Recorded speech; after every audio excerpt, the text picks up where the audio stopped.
Hey guys, welcome back to the channel. Today I'm gonna be reacting to a video called Every European Language Family in 8 Minutes. This seems like a lot. I think all European languages, there's a lot of them, and there's, I don't know, only in 8 minutes. That seems like quite a feat. But let's check it out and comment, like, and subscribe. Germanic, a major branch of Indo-European, originated in Northern Europe during the first millennium BCE. It divided into 3 groups: West Germanic, which includes English, German, and Dutch; North Germanic, which developed into the Scandinavian languages like Swedish, Danish, Norwegian, and Icelandic; and the now extinct East Germanic, best represented by Gothic.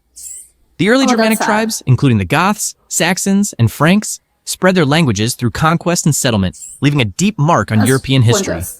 With the later rise of colonial empires, especially the British Empire, English became a global language of commerce, science, and diplomacy. Germanic languages carry immense cultural influence, from the sagas of Old Norse to the literature of Goethe and Shakespeare. Today, they dominate Northern Europe and extend worldwide through globalization, migration, and international exchange, remaining among the most impactful language families in history. Romance. It's kind of crazy to think English comes from Germanic. I think it's a just language wild. family descendant directly from Latin, the language of the Roman Empire, which spread across Europe during Roman conquests. After the empire's fall, Latin evolved regionally into distinct languages such as Italian, French, Spanish, Portuguese, and Romanian. Nice. These languages share a strong Latin vocabulary base and many grammatical similarities, though each absorbed elements from local tongues and later influences. The expansion of Spain, Portugal, and France through exploration and colonization made Romance languages global, spoken today in the Americas, Africa, and parts of Asia. French became a language of diplomacy, while Spanish and Portuguese are among the most widely spoken in the world. Italian preserved a close link to classical Latin, especially in literature and culture. The Romance family remains central to world communication, art, philosophy, and identity, blending classical roots with modern global presence. Slavic, another major branch of Indo-European, spread from Eastern Europe beginning in the early medieval period. Wait, so that means that both Germanic and Slavic languages come from technically the same place, or Indo-European, which I have no idea what it means. It divides into East Slavic, Russian, Ukrainian, Belarusian, West Slavic, Polish, Czech, Slovak, and South Slavic, Serbian, Bulgarian, Croatian, Slovene. Russian became especially dominant through the Russian Empire and Soviet Union, spreading influence across Eurasia. Slavic languages share deep cultural ties to Orthodox Christianity, Catholicism, and later socialist movement. Rich literary traditions, such as the works of Dostoevsky, Tolstoy, and Mickiewicz, have had global impact. The family has also preserved elements of ancient Indo-European grammar, such as cases, making it highly distinctive. Today, Slavic languages represent a massive cultural bloc in Europe, spoken by over 300 million people. They remain central to geopolitics, regional identity, and cultural continuity across Eastern Europe, the Balkans, and beyond. Celtic. The Celtic languages once stretched across much of Europe during antiquity, but today survive mainly on Europe's western fringes. These include Irish, Scottish Gaelic, Welsh, and Breton, with Cornish and Manx revived in recent decades. Celtic tongues descend from the ancient languages of the Gauls and Britons, which were pushed back by Roman expansion, later Germanic invasions, and political suppression. Despite decline, they remain powerful symbols of cultural identity and resistance. Irish and Welsh enjoy official recognition and efforts to revive their use in schools and media. The Celtic languages are linked with rich oral and poetic traditions, mythology, and folklore that shaped Europe's imagination, from Arthurian legends to medieval bardic poetry. Though spoken by smaller populations today, they embody resilience, representing the survival of Europe's oldest cultural voices and a determination to preserve heritage against centuries of dominance. Baltic. The Baltic language family, a branch of Indo-European, is represented today by only 2 living languages, Lithuanian and Latvian. Historically, however, Baltic was once spoken across a larger area of northeastern Europe. Old Prussian, another Baltic language, disappeared in the 17th century after Germanization. Lithuanian is particularly important for linguists because it preserves many archaic features of Proto-Indo-European, making it one of the most conservative living languages. Latvian developed under strong German and Scandinavian influence, shaping its vocabulary and culture. Both nations experienced centuries of domination by powerful neighbors, yet their languages became central to national identity during struggles for independence in the 19th and 20th centuries.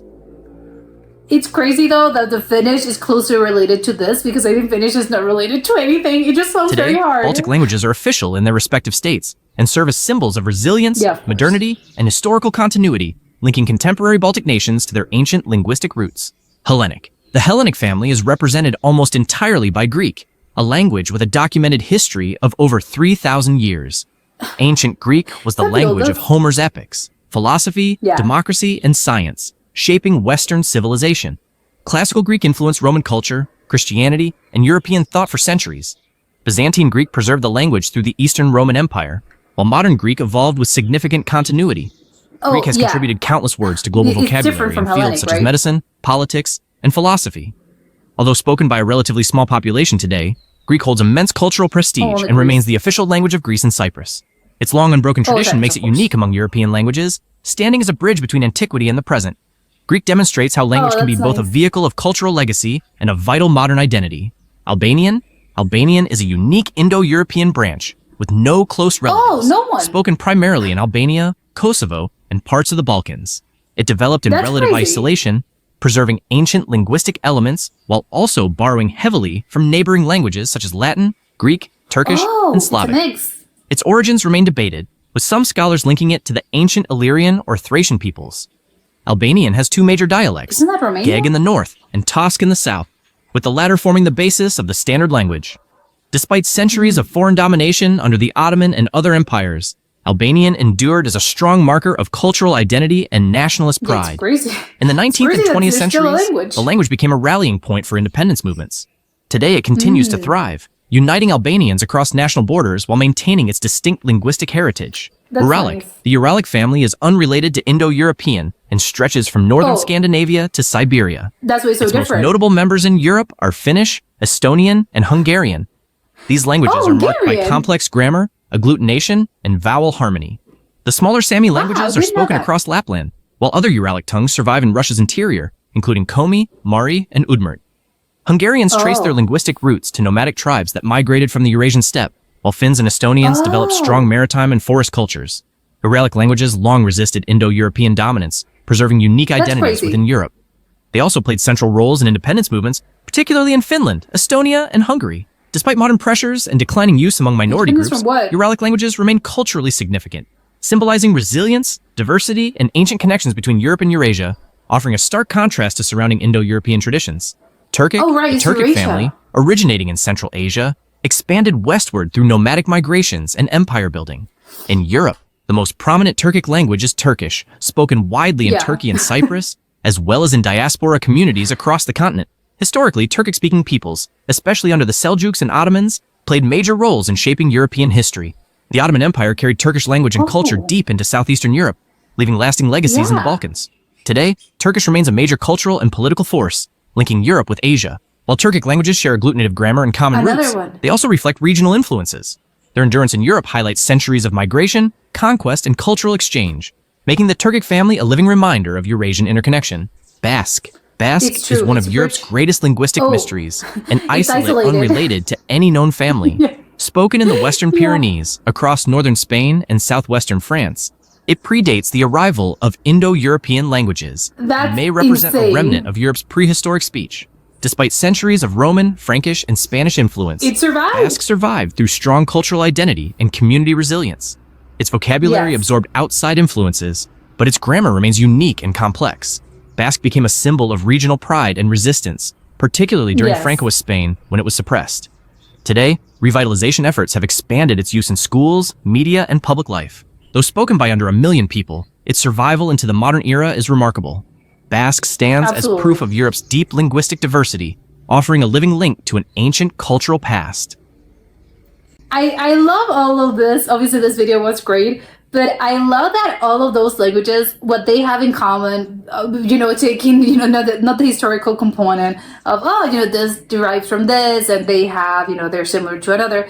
I think it's just that how important, I think it goes to show how important language is for a culture, I'm going to say culture and not necessarily a country, because I think countries can borders can change and have changed throughout the years, and probably, I don't know, who knows, they will probably continue to change in more years, who knows. Borders are human made, but culture is something that's going to belong to the people that actually belong to said to said region. And again, then it doesn't matter how you're called or, what the country, oh no, now the borders are different, whatever. But, the culture itself, I think that's just very intrinsically related to how people feel. And again, it's a particular type of society. And, all of that entails, because obviously culture and languages are definitely a huge part of one's culture.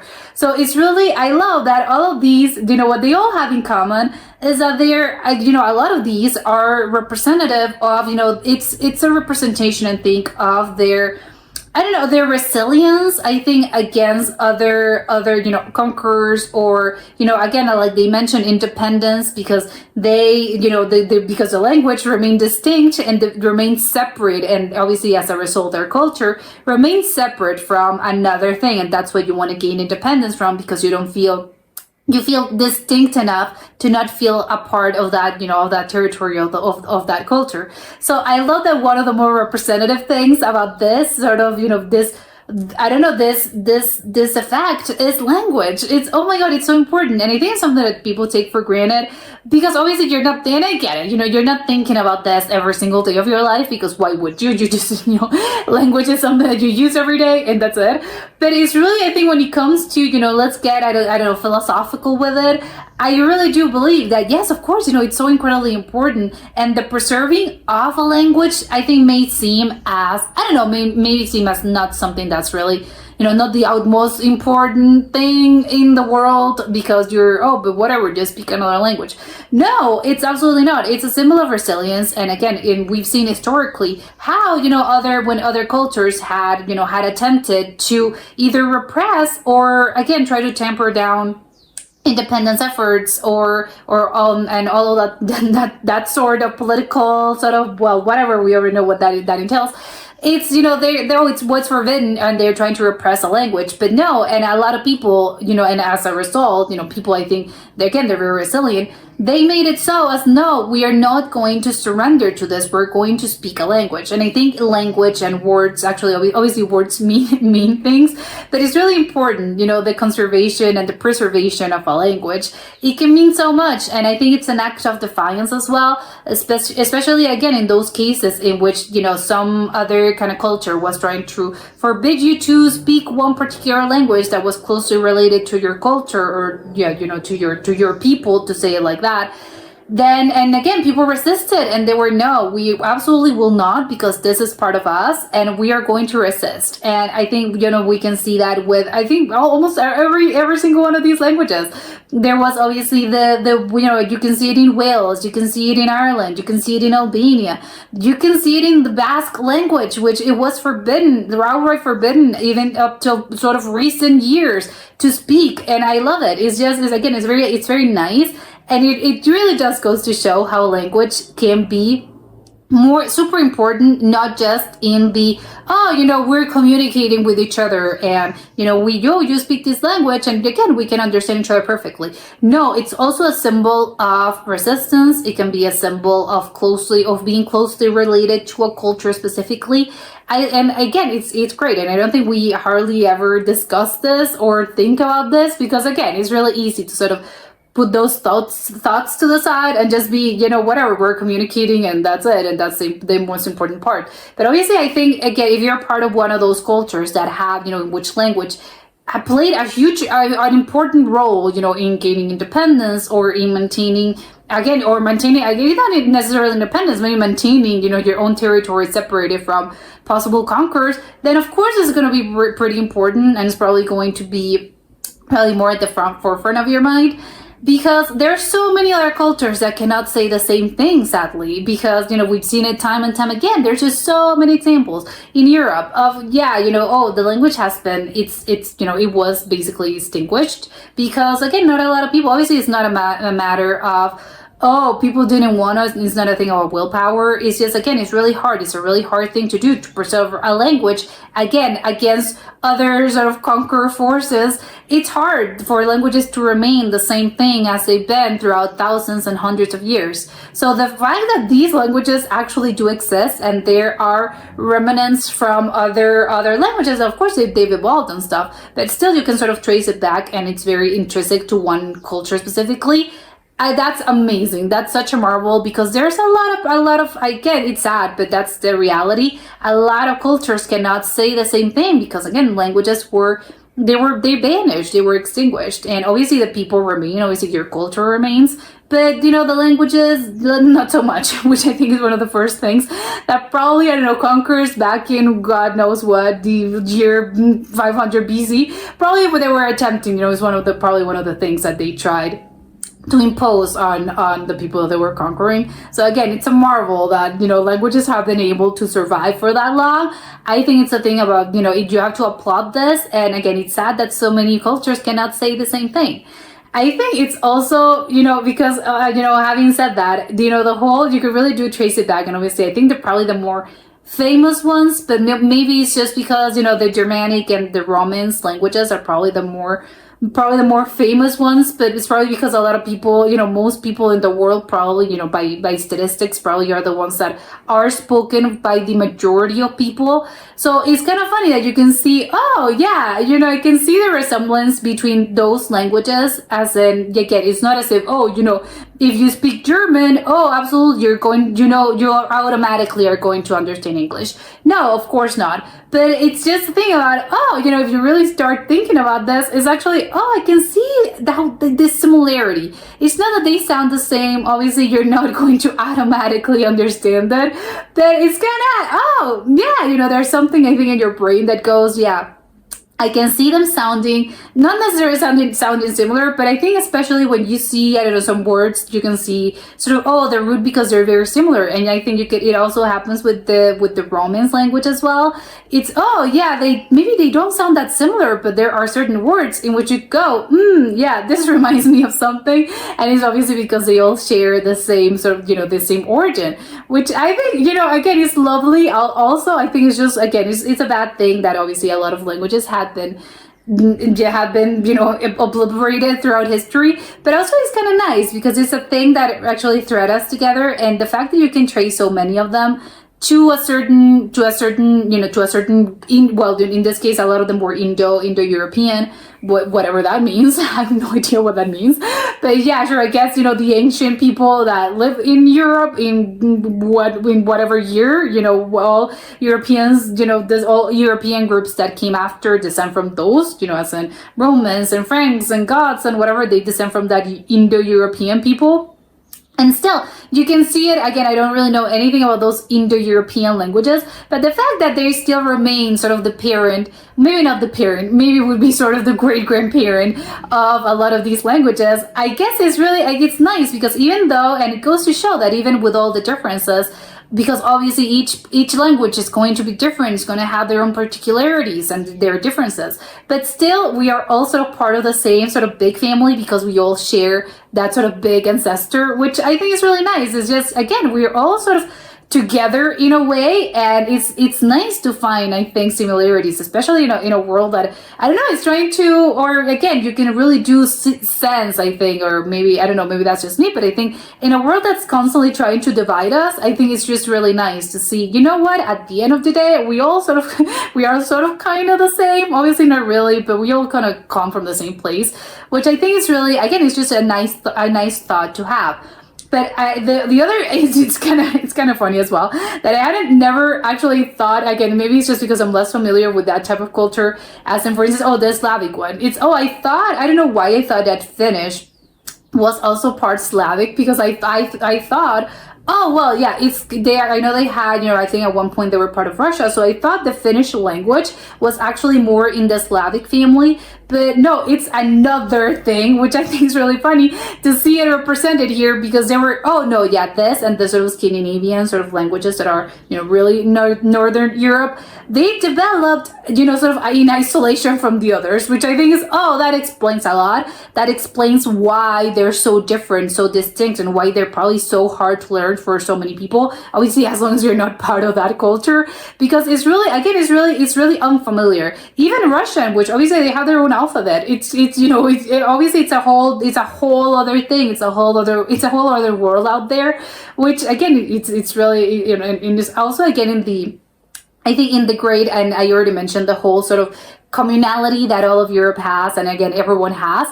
it's also, again, at the same time, it's kind of nice to think, oh, some of them even have their own language and their own kind of thing, which is kind of, their own language and their own alphabet, which again is kind of, it's actually quite lovely to think as well of, everyone's sort of distinct from each other, sometimes even by alphabet, but at the same time we're all sort of are joined by a bigger thing, which I think is really lovely. And of course, to see how everything came from one particular thing, even the big families, the eight big families, how each of them then sort of became distinct from one another because of that's how you made it. So you have Estonian and you have I don't know what were the others, Albanian.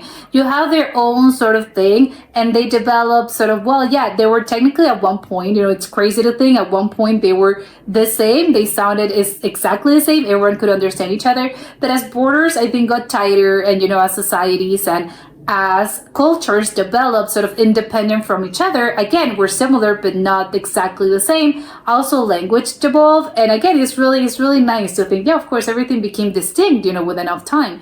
Because everything's got to be, sort of a little bit isolated from everything else. So it's really nice. I think it's just a very nice thought. And the one with the Basque one, I think is very, it's really funny because I know that, no one knows where exactly it came from. It's Indo-European, I think probably that was the thing that the Europeans spoke, or some part of Europe spoke, maybe at some point. And maybe, because they're very isolated, because of the region, they have the mountains and stuff. And maybe, a bunch of people moved there, and that's how they became sort of isolated from the rest of what was happening all over in the rest of Europe. Maybe that's why that's my theory. I'm not a scientist. I do not know, but it's really, I think it's just, it's funny how no one really knows how the language developed. We don't know the history. We don't know anything, but when you look at it, I don't think it's that, I don't know. I don't really see it as such a, I don't know, it's not that weird to me. I guess is my point. It's funny that even for something that's so distinct and so mysterious and no one knows where it came from. Well, if you look at it, especially I think even spoken or written, it's really not that hard. I think I find Russian to be a little bit harder, which is real, or Finnish. So it's funny that, it's not that hard, I think. So it's kind of funny, that whole thing of, it's mysterious, but also at the same time, maybe a little bit, but not really. I don't know. It's just a very mysterious language, but at the same time, not that hard as you would expect, especially considering the history. And also, in this, obviously this is true for this particular sort of time period. But who knows where we'll be in, I don't know, 100 years, 200 years from now. Maybe there are new languages going to be developed, or these languages that we have are going to change. Because I think that's one of the things about language, and it's one of the beauties of it. It's just, it's constantly evolving, it's constantly changing. We can see it as, the dictionary is every year they have to add new words. Some of them have been, nobody uses these kind of words because obviously they've been in again, it's kind of archaic, so nobody uses it, and obviously the words sort of go into, they're being erased by history in a way and by culture just because you don't really use it. So, and again, it's kind of sad, it's sad, of course, and on one hand, it's sad that some words are being lost, and who knows, but at the same time, it's kind of, I don't know, it's nice that languages are constantly evolving. They're like people and they're like culture. So on one hand, I think it's nice to sort of have that sense of permanence and that sense of, things have to remain, because otherwise how would when cultures, again, in 200 years, 300 years, how are people going to remember one's culture? Of course, that in order to have that reminder and to feel that sense of belonging, you need to preserve the language. But at the same time, there are certain things that are just going to be evolving, and that's also not necessarily a bad thing either. So ideally, obviously, you should be able to strive for a balance. But again, in this modern world, I think balance it can be quite hard to achieve, especially I think when it comes to how universal everything is everything is in this day and age. I think maintaining one language is, again, I think this is really a little bit harder for languages that are spoken by maybe fewer population, lesser population, because obviously again it's, I don't know, English it's spoken by, and Spanish and French is spoken by so many people in, worldwide, that I think would be hard. But other languages that are only spoken again in just one country, for instance, I think it's a little bit harder to preserve, but yeah, we should definitely strive towards preserving them, because again, who are, in 300 years, then, people should know where they came from. But that was it for today, and I'll see you next time. Bye!